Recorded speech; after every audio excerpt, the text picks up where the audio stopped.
c'est qui prend le taxi? Les gentils. Et qui paye le carburant? Les méchants. Qui blablatent sur LCD? Les gentils.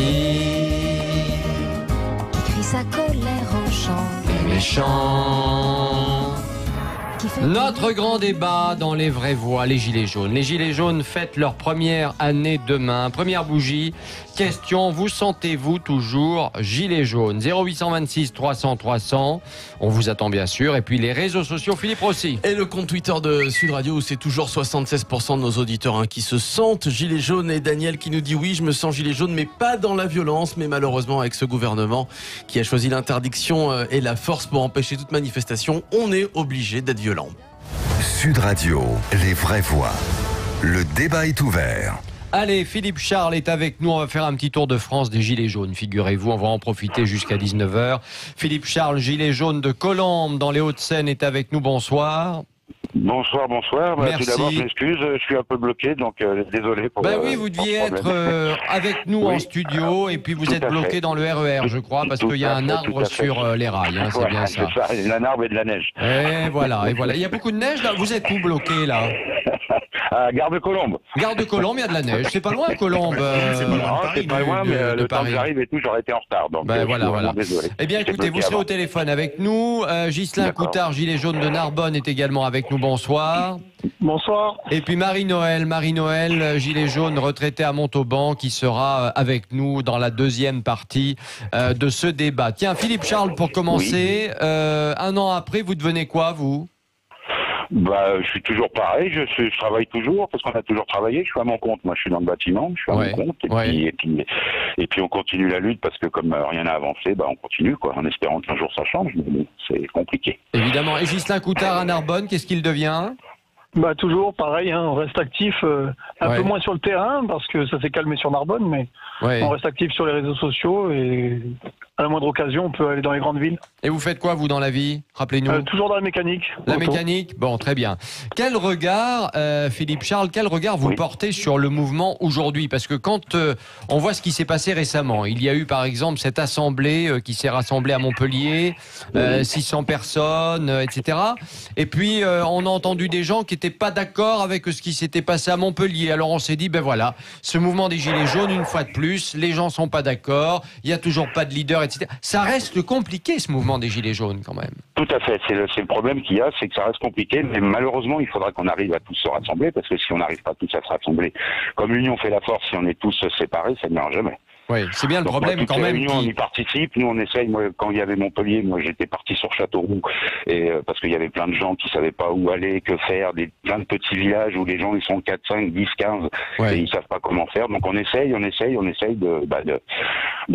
se réunir, quoi. Philippe Charles, vous allez manifester, j'imagine demain, et peut-être aussi dimanche, je sais pas. Vous allez manifester avec qui? Parce que par exemple, là au niveau des manifestations, il y a plusieurs appels. Par exemple, il y a la coordination nationale. Attendez. Il y a par exemple la coordination nationale des Gilets jaunes qui déclare ses manifestations, qui va manifester avec les policiers en colère. Bref, il y a plein de mouvances, on va dire. Voilà. Vous allez manifester où, vous? Moi, le matin, je serai à Porte-Champéret et l'après-midi, je serai avec le gros des troupes Place d'Italie. Manifestation déclarée ou sauvage? Oui, manifestation déclarée et puis peut-être des surprises, on ne sait jamais. Ah, peut-être des surprises. Oui, donc il y aura probablement quelques manifestations qui vont s'organiser. Dites-moi, l'étincelle, il y a un an, c'était le prix des carburants. La taxe carbone a été gelée. Un an après, les prix des carburants sont à peu près toujours au même niveau, pour être clair. Tout à fait. Un an pour rien sur cette question de l'essence? Un an pour rien sur l'essence, et puis surtout, c'est de pire en pire, quoi. Tous les jours ou toutes les semaines, M. Macron et son gouvernement annoncent des choses tous les jours, et puis, je sais pas, les gens restent chez eux, ils regardent ça à la télé, ils se disent, ça augmente, tant mieux. Mais c'est pire que l'année dernière. Bon, un an, c'est encore pire pour mais c'est pire à quel niveau pour vous? Pour vous, c'est pire à quel niveau? Pour tout. La vie augmente, tout augmente, tous les jours, tout augmente. L'électricité, le gaz, l'eau, les retraites baissent, les salaires n'augmentent pas, voilà, quoi. Donc, mais Mais vous qui êtes par exemple artisan, est-ce que vous ressentez quand même que il y a une dynamique économique, il y a quelque chose qui s'est passé ou pas? Non. Non. Franchement, au niveau de la dynamique économique, il n'y a rien qui a changé depuis, à part le bordel de travaux qu'il y a dans Paris, mais ça, on est habitué. Ah oui, bon, mais ça, c'est pas Macron, ça, c'est Hidalgo. Non, c'est pas Macron. Non, bah, franchement, nous, en tant que petit artisan, moi, franchement, je ressens rien du tout. Personnellement, je ressens rien. Ghislain Coutard, l'ami Ghislain Coutard qui est à Narbonne, de votre côté, est-ce que vous vous dites, un an après cette étincelle qui a été le prix des carburants, eh bien, à la pompe, pareil, rien n'a changé? Non, ça monte doucement, légèrement, moins vite que ce qui était prévu, mais ça monte toujours. Ouais. On se fout bien de nous, hein, franchement, il n'y a rien qui change. C'est parole sur parole, c'est que du blabla. On a bien compris qu'il était têtu, qu'il gardait son cap. Hein. Ouais, mais vous aimeriez qu'il se passe quoi? Sur le prix de l'essence, par exemple, vous aimeriez qu'il se passe quoi concrètement? Mais ça fait 50 ans qu'on nous vole 70% de taxes sur le carburant. 70% de taxes, on se fout de nous. C'est pas possible. On n'est pas le plus cher de toute l'Europe, mais on n'est pas le moins cher. Pourquoi on pourrait pas déjà faire un gros geste sur le carburant? 70%, il va où le pognon? C'est-à-dire que bon, ça finance un certain nombre de choses et pas forcément l'environnement, hein, on le sait, on l'a vu, etc. Ça c'est une chose, mais c'est aussi quand même cette volonté quelque part, eh bien de dire aux Français, il faut rouler de moins en moins avec l'énergie fossile et donc pour les dissuader, on augmente le prix. Voilà, c'est ça le. Non mais c'est ça la politique, c'est ça la politique. On n'est pas encore prêt pour l'écologie, pour vraiment être propre, rouler propre. On est vraiment très en retard encore. On est loin de l'électricité. Il faut arrêter de rêver. Là, c'est juste qu'on se demande où va le pognon. On a des routes dégueulasses dans l'Aude. Ah oui. Enfin, je comprends pas. Il n'y a pas que dans l'Aude que les routes sont dégueulasses. Ouais. Hein. Oui, je m'en doute, hein, mais on se demande vraiment où va le pognon. On se fout de nous depuis des années. Je veux bien que Macron peut pas résoudre toutes les revendications qui ont été demandées. On a eu beaucoup trop de revendications, mais on se demande où va le pognon, franchement. Ouais. Dites-moi, dans l'Aude justement, est-ce qu'il y a encore des ronds-points qui sont occupés aujourd'hui par les gilets jaunes? Là, ça se réveille légèrement parce que les 1 an arrivent, mais il y a eu tellement de massacres au niveau justice et blessures que les gens se sont un peu retirés et se sont retrouvés que dans les grandes villes. Mais non, c'est en sommeil. Pour moi, c'est en sommeil. Ça risque de se réveiller demain. On verra bien. Ça peut se réveiller demain. Ça peut se réveiller demain pour vous? J'espère bien que ça va se réveiller. Moi, en fait, le problème, c'est que tout le monde souhaite qu'il y ait des leaders, une tête à taper. Ça sert à rien. Le mouvement, il est spontané. Il n'y a pas de chef, pas de leader, pas de consigne. La colère suffit pour montrer qu'il y a quelque chose qui va mal dans le pays. Et les gens veulent absolument une tête à mettre en haut pour lui couper la tête après. Donc, je comprends pas. On l'a vu, hein, Eric a eu le malheur de dire on rentre dans l'Élysée. Il a eu des problèmes judiciaires. Eric Drouet, voilà. vous voulez dire. Oui, voilà. Après, le problème, c'est qu'on a eu trop de leaders qui se sont mis en avant, donc ça a fait des fan clubs. C'est comme le foot, hein, tout le monde. Depuis le début, je le dis. Hein. Trop de fan clubs. Il y en a qui veulent suivre telle personne, il y en a qui veulent suivre telle personne. Il suffit qu'ils se divisent entre eux pour aller à un lieu divers et en fin de compte, on perd du monde. Oui. Philippe Binger, est-ce que, à votre avis, ça peut repartir, ce mouvement? Moi, je ne crois pas, mais j'ai écouté avec évidemment beaucoup d'attention Ghislain et Philippe. Moi, je constate que le bilan qu'ils font de la première année, l'année des Gilets jaunes, est tout de même assez pessimiste et d'une certaine manière, je les comprends, parce qu'il y avait de plus intéressant dans le combat des Gilets jaunes n'a absolument pas été accepté. C'est-à-dire, au fond, la représentation d'une autre forme de pouvoir. Mais je voulais avec le RIC, vous voulez dire. Notamment, je voulais leur poser une question toute simple. Quand je les entends protester et contester, pourquoi est-ce qu'ils n'inscrivent pas leur combat dans un schéma classique qui consistera le moment venu à voter pour quelqu'un qui proposera une autre politique que celle du président Macron. Au fond, j'ai l'impression que vous continuez à vous battre, mais sans utiliser la bonne vieille méthode classique qui consistera le moment venu à remplacer le président par votre vote. Allez, Ghislain Coutard et après Philippe Charles. Moi, je suis vraiment pas calé en politique, je suis nul, mais je pense que ça fait 50 ans qu'on vote pour rien. En fait, chaque 5 ans, on vote pour celui qui nous enfilera le moins. C'est ça. Ah oui, ça a le pour mérite moi, d'être clair. c'est réglé, voilà. Je peux pas faire mieux. Hein. Oui, c'est bien. C'est clair. Qui nous en donnera le moins, qui nous enfilera le moins. Oui, c'est ça. Moi, c'est ce que j'ai compris. Oui. Philippe Charles, vous en pensez quoi, vous? Moi j'ai une autre vue là-dessus, parce que nous justement on essaye de se regrouper pour effectivement pouvoir arriver un jour ou l'autre à désigner quelqu'un ou plusieurs personnes, j'en sais rien mais la politique c'est cadenassé. Ça coûte cher. On a essayé, on vous la met comme pour les municipales, on essaye de créer des listes dans les villes, mais c'est un enfer. Très compliqué, oui. C'est un enfer, c'est compliqué, il faut 52 personnes, il faut de l'argent. L'argent, on n'en a pas.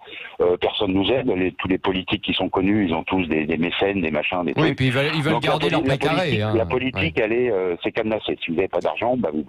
D'ailleurs, on le voit bien, il n'y a pas d'ouvriers, il n'y a personne au gouvernement, il n'y a personne à l'Assemblée qui sort des banlieues ou qui sortent, voilà. Le seul qui a eu, le pauvre, il s'est suicidé avec 2 balles dans la tête un jour sous Mitterrand, mais c'était le seul qui était ouvrier, qui était arrivé à quelque chose, quoi. Oui, Bérégovoy. Personne, oui, monsieur Bérégovoy, tout à fait. Donc nous on en est là, on essaye. D'ailleurs on avait fait avec Lalanne, on avait fait un truc pour les européennes. Bon bah lui il avait eu de l'argent, mais on a fait 0,5% parce que les gens n'ont pas cru, patata. Et puis voilà, mais on essaye. On a le petit monsieur Boulot là qui est pas trop mal, l'avocat là qui parle bien, ouais, voilà. Bon, en tout cas, on sent que vous êtes déjà pas d'accord tous les deux sur qui dit en gros, on veut pas de tête d'affiche, etc. C'est spontané, ça vient de la base, etc., etc. Et puis vous qui dites, il faudrait quand même se présenter, avoir des têtes. On a plein de gens différents, et puis la faiblesse en même temps. C'est à la fois la force et la faiblesse du mouvement. Hein. Allez, on va poursuivre. Vous restez avec nous, on va poursuivre le débat dans un instant dans Les Vraies Voix sur Sud Radio. Merci. Les Gilets jaunes fêtent leur première année demain et cette question, vous sentez-vous toujours Gilets jaunes?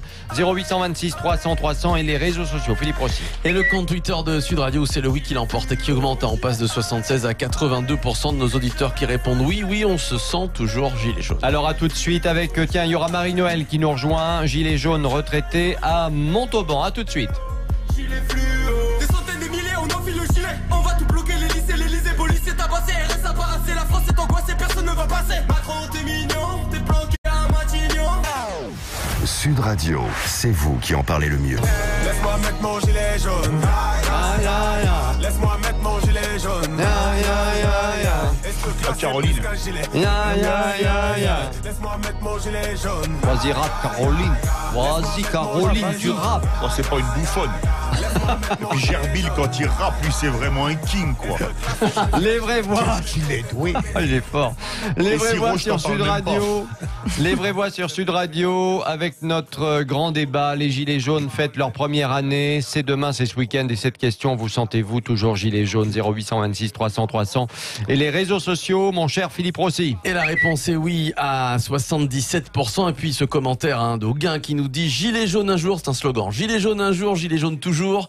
Ne vous méprenez pas, celles et ceux qui sont rentrés sont pour les 3/4 et toujours Gilets jaunes. Et le comble, nombreux sont ceux qui sont rentrés encore plus en colère. Et c'est vrai.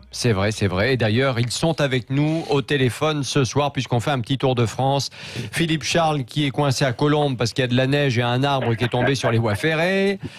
Ghislain Coutard qui est à Narbonne, que l'on salue à nouveau. Et puis Marie-Noël qui nous rejoint, qui est retraitée, qui est à Montauban et que l'on salue également. Bonsoir Marie-Noël. Bonsoir. Merci d'être avec nous dans Les Vraies Voix sur Sud Radio. Tiens, comment ça va à Montauban? Il n'y a pas de neige là quand même? Il n'y a pas de neige, il fait froid mais il n'y a pas de neige, tout va bien. Bon, dites-moi, vous avez été gilet jaune de la première heure, toujours gilet jaune aujourd'hui? Dans mon cœur, toujours gilet jaune. Je vous expliquais, j'ai arrêté pendant 5 mois parce que j'ai eu des obligations familiales, parce que on ne peut pas être au four et au moulin. Nous avons aussi une vie privée. Oui. Et d'ailleurs, je voulais juste vous dire, je sais que vous êtes pressé, je voudrais juste avoir une pensée très très forte pour les 11 morts qu'il y a eu, les 4400 blessés, les 25 éborgnés, les 5 mains arrachées, les 12 107 interpellations, les 10 718 gardes à vue, 3000 condamnations, dont 1000 de prison ferme. Oui. Voilà. Quand on parle des morts, il faut quand même dire les choses. C'est pas les policiers qui ont tué des gilets jaunes, pour être clair, parce que c'est des gilets jaunes qui ont eu des accidents, qui ont été écrasés, etc. Je n'ai jamais dit ça. Non, mais je préfère le redire parce qu'il y a des gens qui vont peut-être le penser. Non. Les gens sont moins bêtes qu'on le croit. Marie-Noël. Est-ce que vous allez manifester ce week-end pour les 1 an? Alors voilà, justement, ce que je vous disais, j'ai obligation familiale, je ne pourrai pas être ce week-end avec des gilets jaunes, mais mon cœur sera avec eux. Oui. Mais je compte bien aller les rejoindre dès que je vais pouvoir le refaire, évidemment. Bon, je ne vais pas tomber, je suis toujours avec eux et de tout cœur avec eux. Bon, alors justement, on pourrait faire le bilan avec vous aussi, finalement, 1 an après.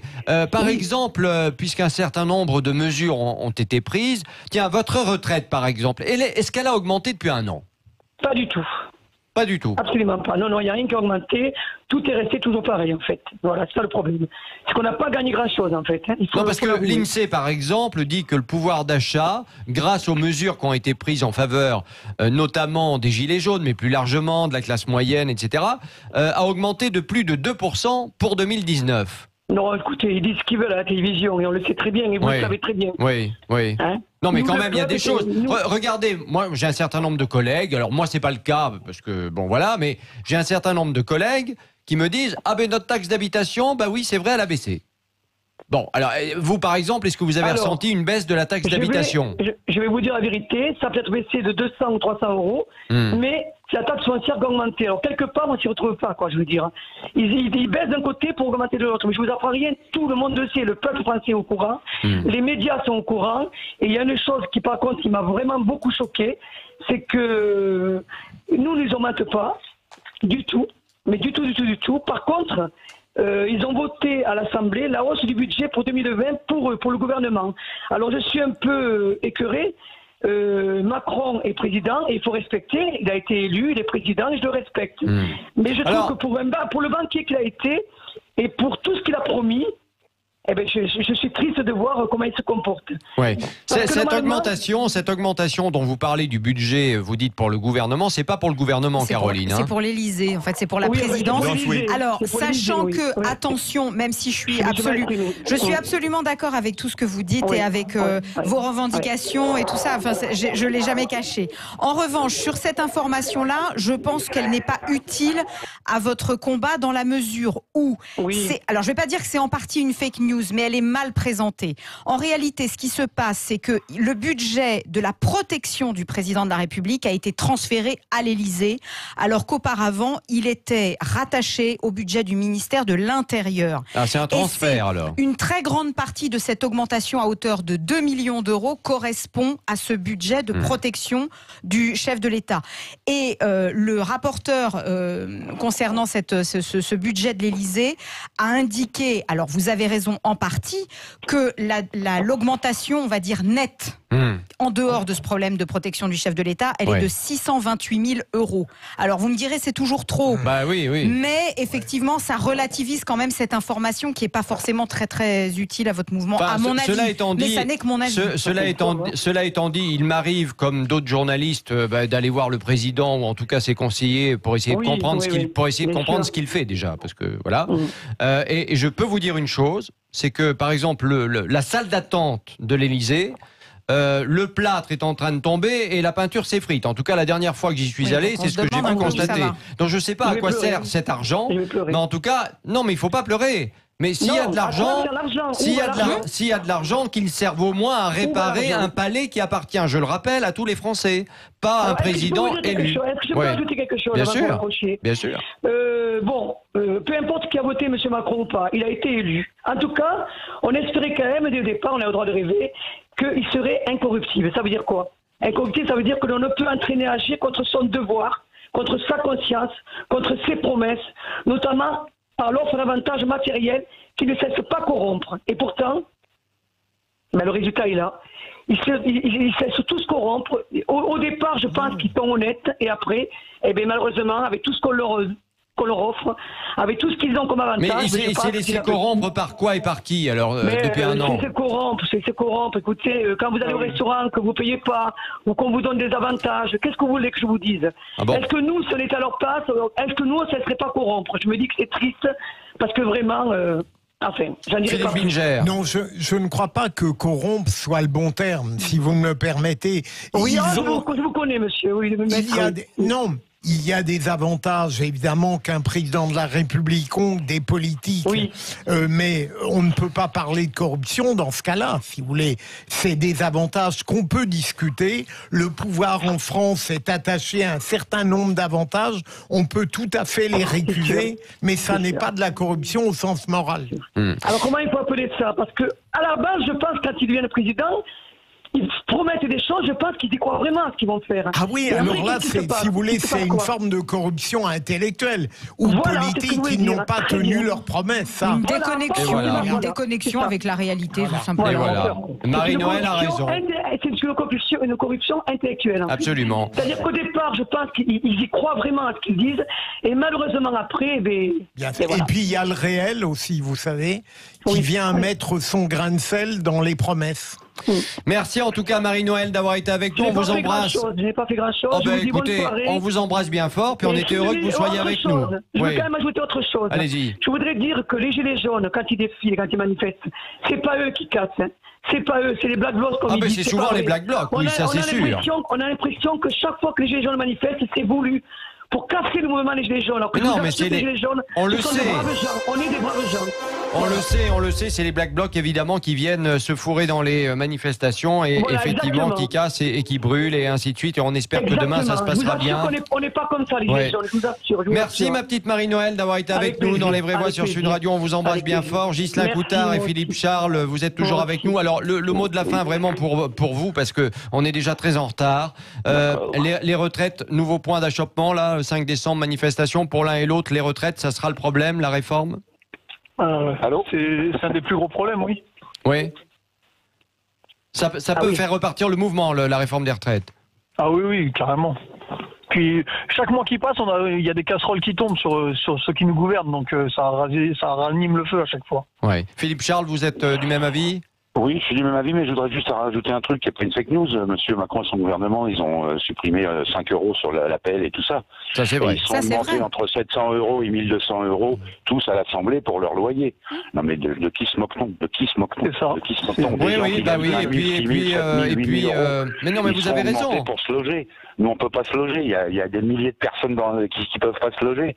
Et eux, ils s'augmentent de 1200 parce qu'ils peuvent pas se loger, soi-disant, sur Paris. Le problème, et vous avez raison, c'est que on a aidé les classes moyennes, mais que ceux qui étaient en dessous de la classe moyenne n'ont pas été aidés et se retrouvent en situation difficile. Et ce que je trouve encore pire, c'est qu'ils osent en parler. Qu'ils le fassent en douce, comme ça, on le saurait même pas. Mais là, ils en parlent. Je sais pas, c'est pire que tout. Ouais.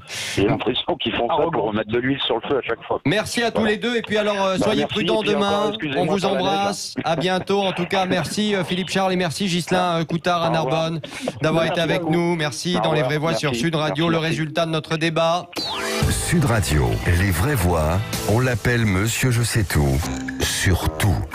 Philippe David. Alors on est très speed, on est en retard, mais c'est comme ça. Voilà, il va falloir s'y habituer. Le résultat de notre débat donc. Les Gilets jaunes fêtent leur première année demain. Question, vous sentez-vous toujours Gilets jaunes? Résultat sur les réseaux sociaux. Allez, score final, la réponse est oui à 78%. Eh bien voilà.